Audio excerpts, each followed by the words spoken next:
એવી ગળોતની ભૂમિ ભીખાપુરા કદવાલની વચ્ચે આવેલું ગીરમાળાઓની હારમાળાઓની વચ્ચે ગળોત ગામમાં ઉપસ્થિત અને આપણા આજે પરિવર્તન સભામાં ઉપસ્થિત આપણા ગુજરાતના અને આદિવાસી સમાજના એવા હર હંમેશ ને હર વિસ્તારમાં હર જગ્યા પર એવા આપણા આદિવાસી સમાજનો મસીહા તરીકેનું બિરુદ મેળવેલ છે એવા આપણા ચૈતરભાઈ વસાવા તેમજ આપણા વિદ્યાર્થીઓના તેમજ વિદ્યાર્થીનીઓ તેમજ યુવા મિત્રોના હર હંમેશ માટે ગુજરાત સરકાર સામે હોય કે ગુજરાતના ખૂણે ખૂણે યુનિવર્સિટીઓમાં જે અવાજ લડતા હોય એવા આપણા યુવરાજસિંહ જાડેજા તેમજ આપણા આમ આદમી પાર્ટીના જિલ્લાના પ્રમુખ રાધિકાબેન રાઠવા તેમજ આપણા છોટાઉદેપુર વિધાનસભાના પ્રભારી શ્રી વિનુભાઈ રાઠવા તેમજ આપણી વચ્ચે મુકેશભાઈ બારિયા હોય કદવાલ તાલુકાના નવયુવાન અને નવરચિત તાલુકાના નવયુવાન પ્રમુખ એવા રવિન્દ્રસિંહ બારિયા તેમજ આપણા બાજુના તાલુકા અને બાજુના જિલ્લામાંથી અને પાડોશી જિલ્લામાંથી આવેલા આપણા ભરતભાઈ વાખલા જે હર હંમેશ બચુભાઈ ખાબરને પાણી પીતા કરી દીધા છે કોતરોમાં એવા આપણા ભરતભાઈ વાખલા તેમજ આપણી વચ્ચે ઉપસ્થિત એવા પર્વતભાઈ તેમજ નામી અનામી કાર્યકર્તા અને આપણા કવાટના એવા ભંગ્યા કાકા જે લાલ પાઘડી તરીકે બિરુદ મેળવેલું છે હર હંમેશ એમને કોઈના બાલ ઉખડી જાય છે પણ એમની પાઘડી નથી ઉખડતી એવા આપણા ભંગ્યા કાકા તેમજ મારી સાથે ટૂંક સમયમાં થોડા સમય પહેલા આપણી કવાટની એવી ભાજપના હજુ લગભગ એ રેલીના સપના સાહેબ આવે છે આપણે જે રેલી કરી હતી ને એ રેલીના સપના હજુ ભાજપના ચમચાઓને એ સપના ઊંઘવા નથી દેતા અને એ રેલીમાં આપણી સાથે નવયુવાન એવા પરેશભાઈ રાઠવા આપણી સાથે જોડાયા હતા એવા પરેશભાઈ પણ આપણી સાથે ઉપસ્થિત છે તેમજ બધા જ નામી અનામી કાર્યકર્તાઓ તેમજ ભાઈઓ બહેનો પ્રેસ મીડિયાના મિત્રો તેમજ ઇલેક્ટ્રિક મીડિયાના મિત્રો આપણે પરિવર્તન લગભગ કરવા ભેગા થયા છે ને ચૈતરભાઈ તો પોતાના વિસ્તારમાં 2022 થી પરિવર્તન કરી દીધું છે અને ફરી પાછા કરવાના છે અને આપણા વિસ્તારમાં ટૂંક સમયમાં આપણે કોઈ ઘણા બધા વક્તાઓ છે મારી પાછળ પણ બોલવા વાળા તેમજ આપણે આપણા સમાજમાં કે વિસ્તારમાં કે જ્યારે પણ હોય ત્યારે આપણા સમાજની લડાઈ લડવી હોય કે રાજકીય લડાઈ લડવી હોય કે પછી કોઈ છોકરા છોકરીઓ કે વિદ્યાર્થીઓનો પ્રશ્ન લડાઈની વાચા આપવું હોય કે એ પ્રશ્નનું નિરાકરણ લાવવું હોય તો આપણે નેતાઓને હોદવા પડતા હોય છે હોદવા પડે છે ને હોદવા પડે ને અને જ્યારે પણ આપણે હોદવા પડતા હોય ત્યારે કોઈના ફોન રિસીવ ના કરે કે કાં તો એમને ઘરે જઈને લાઈનમાં બેસવું પડતું હોય છે આપણે ત્યાં મત માંગવા આવે ત્યારે આપણે એમને ઘોડે ડીજેમાં ગમે ત્યારે નાચતા કૂદતા એમનું આગતા સ્વાગતા કરતા હોય છે પણ એમના ઘરે જાવ ત્યારે આપણે લેટર લખવો પડે આજીજી કરવી પડે ચારેક પાંચેક આપણે પાછા એમનાથી આગળ હોય નીચેના જે પેલા હોય ને ચમચાઓ એમના પાછો કોન્ટેક્ટ સંપર્ક કરવો પડતો હોય છે બરાબર ત્યારે એ નેતાઓને આપણે મુલાકાત થતી હોય છે તો એવા નેતાઓને આવતી આ મિની વિધાનસભા તાલુકા પંચાયત અને જિલ્લા પંચાયત આપણી છોટાઉદેપુર કે ગુજરાત રાજ્યની જે 2027માં જે વિધાનસભા આવવાની છે એની એક વિધાનસભા આ મિની વિધાનસભા તરીકે જે તાલુકા પંચાયત ને જિલ્લા પંચાયતનું રણસિંગો આપણે ફૂંકી દીધું છે ક્યારના તો આપણે આ તાલુકા પંચાયત ને જિલ્લા પંચાયતના માધ્યમથી એમને હોતે એમના કાર્યકર્તાઓને ચેલા ચપાટાઓને પણ છે ને ઘર ભેગા કરી દેવા છે હોતે જડે બી નહીં જડે એવા આપણે કરી દેવાના છે આપણે તાલુકા પંચાયત ને જિલ્લા પંચાયતમાં બરાબર અને આપણે આવનારા સમયમાં સમય કંઈ ખૂબ લાંબો નથી પણ મિત્રો એટલી બધી સમસ્યાઓ છે કોઈને ખાતરમાં લાઈન પડવું હોય તો કોઈને આધાર કાર્ડમાં લાઈન પડવું હોય ત્યારે ક્યારેક એડમિશન લેવા માટે પણ લાઈન પડવું હોય છે બરાબર એવા ઘણા બધા પ્રશ્નો છે તમે બધા જાણો છો અને હર હંમેશ જ્યારે પણ કોઈ નવયુવાન આપણા સમાજની લડાઈ લડતા હોય કે કોઈ રાજકીય લડાઈ લડતો હોય કે સાચા મુદ્દાની લડાઈ લડતા હોય ત્યારે આપણા એ લોકોએ આપણા સમાજના ને આપણા વિસ્તારના કે એવા જ લોકોને જે પોલીસની વર્દી પહેરેલા હોય છે એવા લોકોને આગળ કરીને આપણો અવાજ દબાવવાનું આ લોકો કામ કરે છે બરાબર ને આ લોકોને પણ આગળ કરી દે છે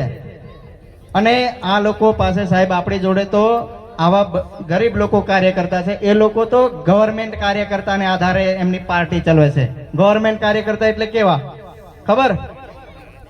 જે નોકરી કરે છે, અને બધા જ નહીં, અમુક લોકો જે હર હંમેશ એ લોકોની ગુલામી કરતા હોય છે, એ લોકોના છાતી પર અને એ લોકોના ઈશારે આપણે લોકોને દબાવવાનું કામ કરતા હોય છે. તો એવા લોકો પણ છે, બરાબર? તો એવા લોકોને પણ આપણે દૂર કરવાના છે. એટલે ઘણી વખત અને જે પોલીસ મિત્રો જે સાચું અને સારી રીતે આપણા નિષ્ઠાવાન તરીકે ઈમાનદારીથી કામ કરતા હોય છે, એવા લોકોને આપણે સોનાનો મેડલ ભવિષ્યમાં કે જે ગોલ્ડ મેડલ આવતો હોય એ આપણી સરકાર બેસે તો આપણે એને પહેરાવાના છે. પણ એવા મિત્રો પણ યાદ રાખજો, જે તમે ભારતીય જનતા પાર્ટીની ગુલામીના આધીન આપણા કાર્યકર્તાઓને કે ગરીબ લોકોને કે સામાન્ય લોકોને હેરાન પરેશાન કરે, તો તમે લોકો પણ તૈયારી રાખજો. તમને લોખંડના મેડલ પહેરાવાની પણ તૈયારી અમારી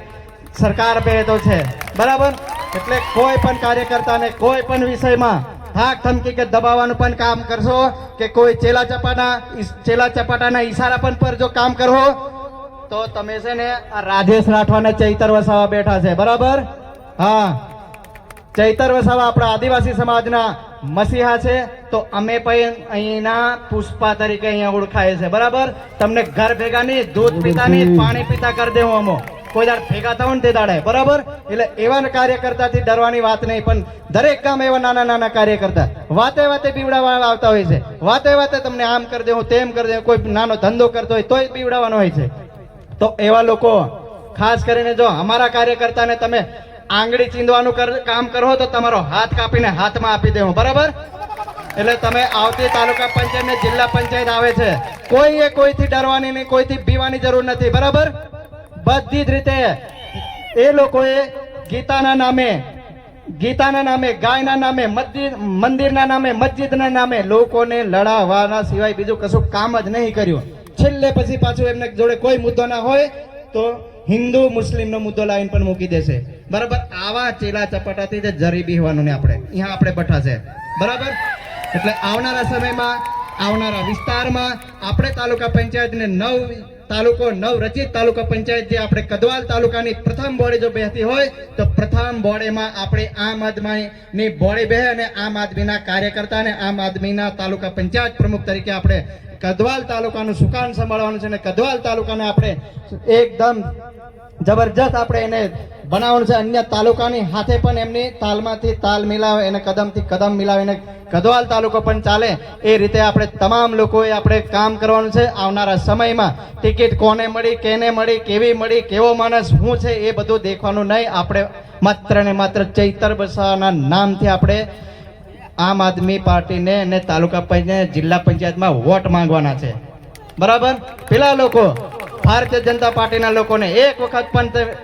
પૂરા ભાષણમાં એમને છે ને નરેન્દ્રભાઈ મોદી ને અમિત શાહનું નામ લીધા વગર એમનું ભાષણ પૂરું થતું નથી. આપણે આપણા સમાજની વાતો કરીશું, આપણે આપણા હીરોની વાત કરીશું, આપણે આપણા વિસ્તારની વાતો કરીશું, આપણે આપણા શિક્ષણની વાતો કરીશું, આપણે આપણા સમાજમાં બેહેલા લોકો, જે ગરીબ લોકો, જે શિક્ષણની નોકરીની તૈયારી કરતા હોય છે એવા લોકોની વાત કરીશું. આપણે આપણા જે ગરીબ વંચિત, જે દરેક વસ્તુથી પીડાયેલો છે એવા લોકોની આપણે વાત કરીને એવા લોકોના લીધે આપણે વોટ માંગવાનું છે. નહીં કે આપણે આપણા ગાડી બંગલા, ગાડી ઘોડા લાવવા માટે વોટ નથી માંગવાનું. આપણે આપણા સમાજને વિસ્તારને ઊંચો લાવવા માટે આપણે વોટ માંગવાનું છે. તો ફરી એક વખત આપણે બે હાથની મુઠ્ઠી વાળીને આવતી તાલુકા પંચાયત ને જિલ્લા પંચાયતના ભારતીય જનતા પાર્ટીના સુપડા સાફ કરવા માટેનો એવો ચૈતરભાઈને આપણે સંકેત આપવાનો છે, બરાબર? એટલે આજુબાજુની અહીંયા પેલી નાની નાની ચમચીઓ જે બહેર્યું ને, જે કશામ સમાજ્યું ને, એમને પણ ખબર પડી જાય. આપણે બે હાથનો, બરાબર, બે હાથની મુઠ્ઠી વાળીને ચૈતરભાઈને આપણે આશ્વાસન આપવાનું છે કે એમને મનમાં ગાંઠ બંધાઈ જવી જોઈએ કે ચૈતરભાઈ વસાવા એવું કહે કે નહીં, કદવાલ તાલુકાના લોકોએ મને આશ્વાસન આપ્યું છે, આવનારી બોડી, આવનારી તાલુકા પંચાયત કે જિલ્લા પંચાયત કદવાલમાં હોય કે છોટાઉદેપુરમાં હોય, આપણે આમ આદમીની પાર્ટી કે બોડી બેસે એવા સંકેત આપણે ચૈતરભાઈ વસાવાજીને આપવાના છે. એટલે ફરી એક વખત પેટ મેં હા રહે કે નહીં રહે પણ છે ને જય તો વાર જ બોલવાની છે, બરાબર? એટલે કોઈ ઢીલું પોછું નહીં ચાલે. એટલે બે હાથની મુઠ્ઠી વાળીને જય જોહાર, જય જોહાર, જય આદિવાસી, જય આદિવાસી.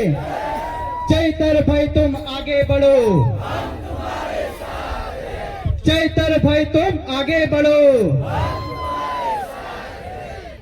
આ નારો ખોટો નહીં જવો જોઈએ, બરાબર? આપણે એમ નામ જઈ નહીં બોલાય, બરાબર? આપણે બધા મફત પબ્લિક અહીં ભેગી થયેલી છે, નહીં કે કોઈના દબાણથી ધાક ધમકીથી અહીંયા આવેલા છે. એટલે ચૈતરભાઈને એવું કે આપણા સમાજને કે આદિવાસી સમાજને ઠગવાનું કામ નહીં કરતા હોય. અહીંયા પાછા એવા ચેલા ચપાટાના ચમચાઓ અહીંયા આવીને બહી રહ્યા, એટલે એનું નહીં લાગવું નહીં જોઈએ ખારા કઈ ઠેકાણા વગર નહીં જઈ બોલે એમ, બરાબર ને? ચાલો આવનારા ભવિષ્યમાં પાછા પણ આપણે કોઈ મિટિંગો કરી હોય તો વાતો કરવા, આપણે ભાષણો પસંદ પણ કરીશું. અસ્તુ ભારત માતા કી જય.